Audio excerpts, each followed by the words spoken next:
This is every level of UFC fighter explained.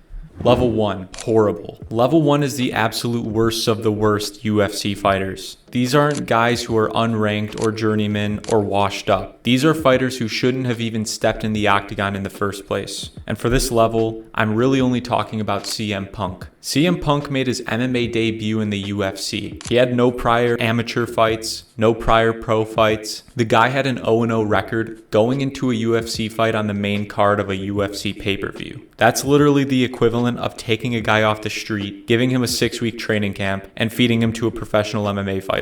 The only reason he was even legally allowed to do this was because the Athletic Commission gave him a special license to fight professionally because of his pro wrestling background. The pro wrestling where they choreograph fake punches and have scripted outcomes. I guess the Athletic Commission's reasoning behind this was that They honestly thought CM Punk is going to be like Brock Lesnar, where he left WWE and came to MMA and then like be a very good champion, but not knowing Brock was like a mountain. Like he's a case on his own. We need to talk about that later.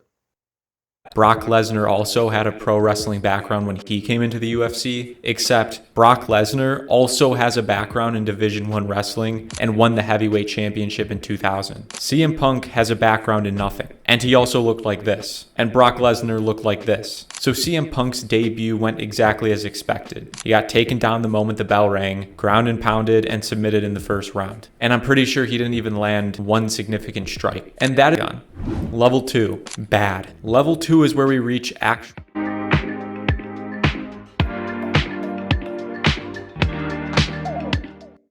professionally trained MMA fighters who have, in some way or another, earned a chance in the UFC. Did you know this guy that said he's going to beat Khabib?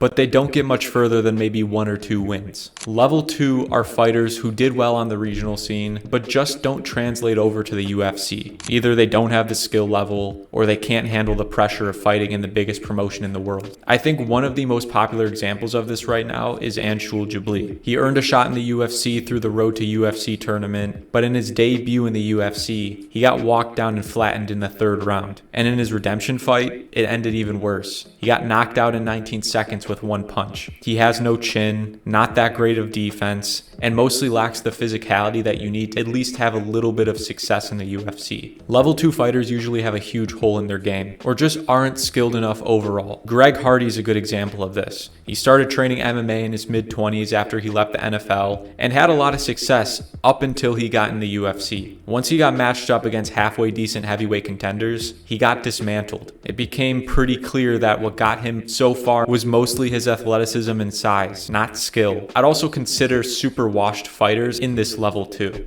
Tyron Woodley and Tony Ferguson at the very ends of their UFC career were at level 2. They were both at Come on, these guys were legend, but I guess the reason he's adding them is because later on during the end of their career, they were like it's so bad to watch their car. It's so bad to watch their fight because knowing they're just going to lose. absolute shells of themselves, and sometimes they had small amounts of success in their last fights, but they were very short-lived.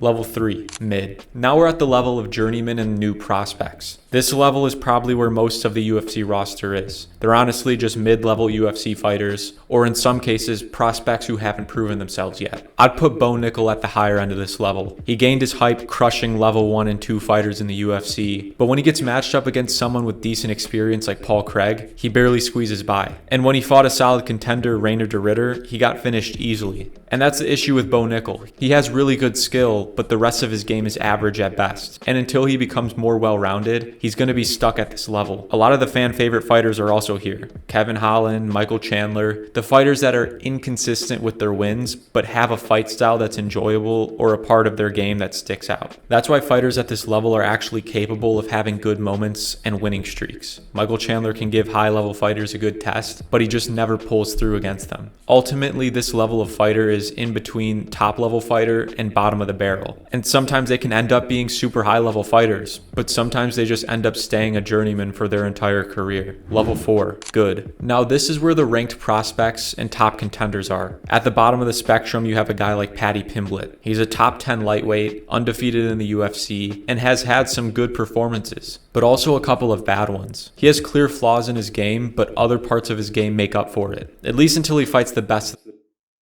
This video is months ago, okay? So it's not adding the Justin Gaethje and Paddy Pimblett fight because it never did happen at that time.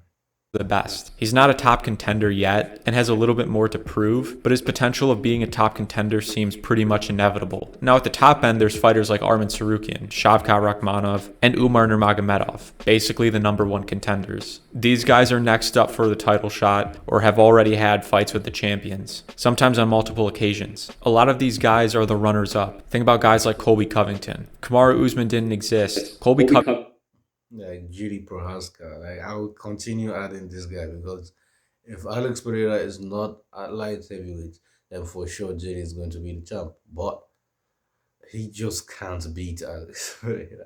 So I think this top 1 contender is like wow.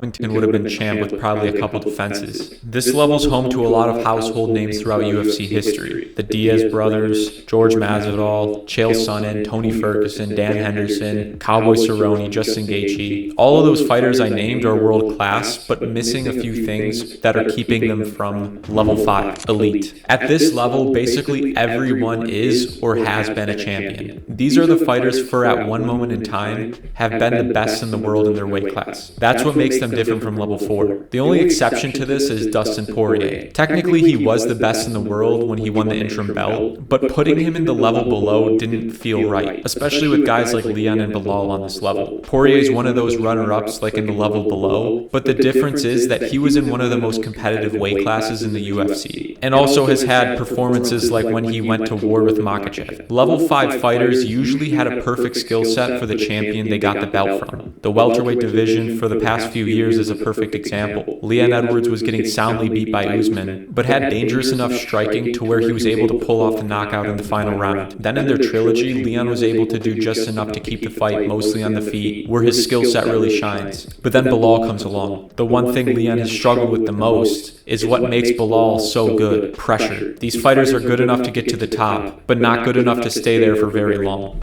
Level 6. Generational. Level 5 fighters got to the top. Level 6. Okay, so regular music is actually destroying your focus. Let me explain why. Okay, so like most people with focus issues, I'd start my... got to the top. Level 6 fighters stayed there. These are the champions who've had title defenses and proved themselves against the toughest contenders, different styles, and have cemented an entire era around their title run. 2021 through 2022, Charles Oliveira ran through the biggest names at lightweight. 2018 through 2022, Kamaru Usman dominated the entire welterweight division. Adesanya did the same at middleweight. These level of fighters are able to stay at the top of the world for years on end. The majority of the fighters at this level are somewhere on MMA fans' GOAT list. Maybe not top 5 or top 10, but somewhere nearby. A common trait all of these fighters share is their well-roundedness. Some may be specialists in one area, but all are well-rounded enough everywhere else to keep the fight where they are best. Adesanya is a kickboxing specialist, but had the takedown defense to stay on the feet against the best wrestlers in the division at the time. Usman started off the opposite, taking fights to the ground, but later in his title run developed a stand-up game to the point where he put away the top striker. But as good as this level of fighter is, someone was able to figure them out. Pereira was able to beat Adesanya at where he is best. Strickland was able to exploit his boxing weakness. Makhachev was able to beat Oliveira everywhere. Sometimes they have small weaknesses that get exposed, or sometimes, like in Oliveira's case, someone's just a generational talent, which brings us to the final level.